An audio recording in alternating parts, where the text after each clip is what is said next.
வணக்கம் மக்களே. ரேஷன் கார்டே இல்லாமல் பார்த்தீங்கன்னா ரேஷன் பொருட்களை வாங்கலாம் அப்படிங்கிற ஒரு சூப்பரான அப்டேட் தான் வெளியாயிருக்கு. ஸோ ரேஷன் அட்டை இல்லாமல் எப்படி பொருட்கள் வாங்க முடியும் அப்படின்னு டவுட் இருக்கும். அதை பற்றின முழு விவரங்களையும் தெரிஞ்சுக்க இந்த வீடியோ கொஞ்சம் கூட ஸ்கிப் பண்ணாமல் கடைசி வரைக்கும் முழுமையாக பாருங்கள். அப்போ தான் இதோட முழு விவரங்களையும் உங்களால் தெரிஞ்சுக்க முடியும். இதுதான் முதன்முறையாக நம்ம வீடியோ பார்க்குறீங்கன்னா மறக்காம நம்ம சேனலை சப்ஸ்கிரைப் பண்ணிவிட்டு அந்த லைக் பட்டனை தட்டி விட்டுருங்க. வாங்க வீடியோக்குள்ளே போகலாம். ரேஷன் அட்டை குடும்பங்களின் அடையாள அட்டையாக உள்ள நிலையில் சில சேவைகளுக்கு அவை கட்டாய ஆவணமாக உள்ளது. குறிப்பாக ரேஷன் கடைகளில் பொருட்கள் வாங்குவது, அரசின் பொங்கல் பரிசு, நிவாரணம் உள்ளிட்டவற்றை வாங்க வேண்டும் என்றால் ரேஷன் அட்டையை கட்டாயம் எடுத்துச் செல்ல வேண்டும் என்ற நிலை உள்ளது. ஒருவேளை நீங்கள் ரேஷன் அட்டையை எடுத்துச் செல்லவில்லை என்றால் பொருட்கள் வழங்கப்படாது. ஆனால் இனி ரேஷன் கடையில் பொருட்களை வாங்க ரேஷன் அட்டையை எடுத்துச் செல்ல வேண்டாம். உங்கள் ரேஷன் அட்டை தொலைந்துவிட்டது அல்லது எடுத்துச் செல்ல மறந்துவிட்டீர்கள் என்றால் இந்த நடைமுறை மூலம் சுலபமாக பொருட்களை வாங்கிக் கொள்ளலாம். இந்த நிலையில் ரேஷன் அட்டை இல்லாமல் ரேஷன் பொருட்களை வாங்குவது எப்படி என்பது குறித்து விரிவாக பார்க்கலாம். ரேஷன் அட்டைகள் இந்திய குடும்பங்களின் ஒரு முக்கிய அடையாள ஆவணமாக உள்ள நிலையில் சிலரது வாழ்வில் அது வாழ்வாதாரமாக உள்ளது.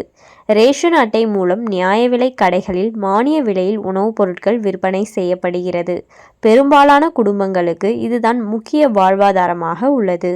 ரேஷன் அட்டைக்கு குறைந்த விலையில் அரிசி, பருப்பு, கோதுமை, சர்க்கரை உள்ளிட்ட பொருட்கள் வழங்கப்படும் நிலையில் ஏராளமான மக்கள் அவற்றை வாங்கி தங்களின் உணவு தேவைகளை பூர்த்தி செய்து கொள்கின்றனர். பொருளாதாரத்தில் உயர்ந்த நிலையில் உள்ளவர்களுக்கு ரேஷன் திட்டம் தேவையற்றதாக இருந்தாலும் வறுமை கோட்டின் கீழ் உள்ள பொருளாதாரத்தில் நலிந்த குடும்பங்களுக்கு இது ஒரு வரப்பிரசாதமாக உள்ளது குறிப்பிடத்தக்கது. ரேஷன் கடையில் பொருட்களை வாங்குவதற்கு ரேஷன் அட்டையை எடுத்துச் செல்ல வேண்டிய கட்டாயமில்லை. மாறாக அரசின் மேரா ரேஷன் 2.0 செயலி இருந்தாலே போதும்.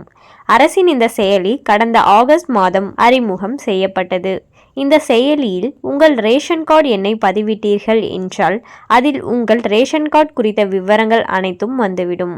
எனவே நீங்கள் அதை பயன்படுத்தி ரேஷன் பொருட்களை வாங்கிக் கொள்ளலாம். எதிர்பாராத சூழல்களில் ரேஷன் அட்டை பயன்படுத்த வேண்டும் என்ற நிலை ஏற்பட்டால் இந்த செயலி மூலம் டிஜிட்டல் ரேஷன் அட்டையை பயன்படுத்தி கொள்ளலாம் என்பது குறிப்பிடத்தக்கது. அதாவது நீங்கள் ரேஷன் கார்டை வீட்டிலேயே விட்டுட்டு ரேஷன் கடைக்கு போயிட்டீங்க, அப்படி இல்லைனா உங்களோட ரேஷன் கார்டு தொலைஞ்சிடுச்சு அப்படிங்கிற பட்சத்தில் நீங்கள் ரேஷன் கார்டு இல்லாமலேயே பொருட்களை வாங்கிக்க முடியும்னு சொல்கிறாங்க. அதுக்கு பார்த்தீங்கன்னா நீங்கள் உங்கள் மொபைலில் மேரா ரேஷன் 2.0 அப்படிங்கிற ஒரு ஆப்பை இன்ஸ்டால் பண்ணி அதில் உங்களோட ரேஷன் கார்டு நம்பரை பார்த்தீங்கன்னா நீங்கள் போட்டிங்கன்னா அதில் எல்லா விவரங்களும் உங்களுக்கு காமிக்கும்னு சொல்கிறாங்க. ஸோ இதை பயன்படுத்தியே உங்களால் ரேஷன் பொருட்களை வாங்கிக்க முடியும். ஸோ இந்த மாதிரி விஷயங்களால் நிறைய பேரால் ரேஷன் பொருட்களை வாங்க முடியாமல் போகலாம்.